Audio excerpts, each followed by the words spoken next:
بنازم به نام بزرگت مجاهد، نترس و صبوری چو فاروق و خالد. تو برکن ز دنیا فساد و سیاهی، تو شمشیر خیبر سپاه خدایی. بلرزد ز عزمت جهان ستمگر، بکن شام دنیا تو صبح منور. توی مظهر دین، توی عزت ما، توی دفع ظلمت، توی حرمت ما.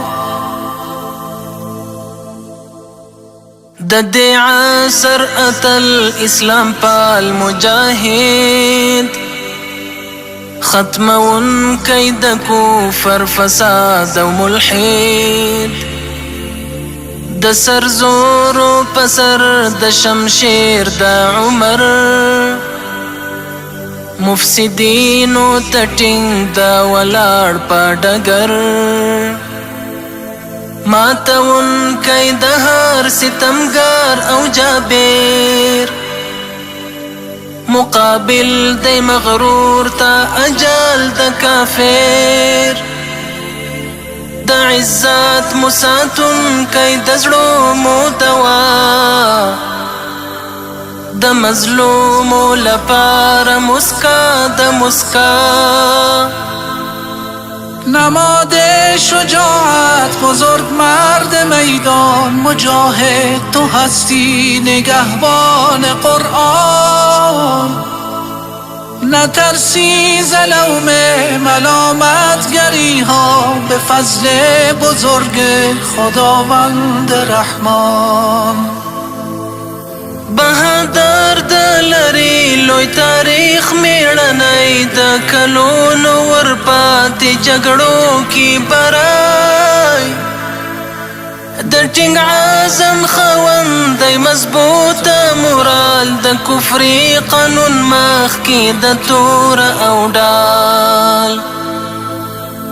بنازم به نامت تو سرباز احمد، تو باشی شفای غریبان امت. یقین تا قیامت جهاد است جاری، تو برکن بزن ریشه هر فسادی. زمین را صفا کن ز شرک و ستمگر، بزن فرق دشمن تو الله اکبر.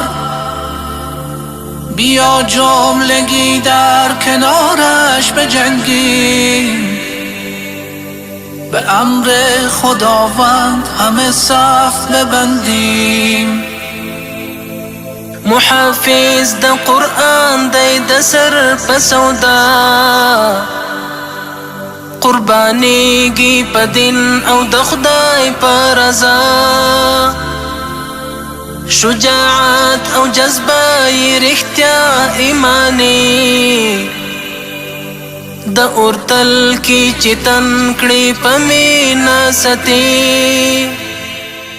بهادر د لري لوی تاریخ میړنی، د کلونو ورپاتې جګړو کی برای.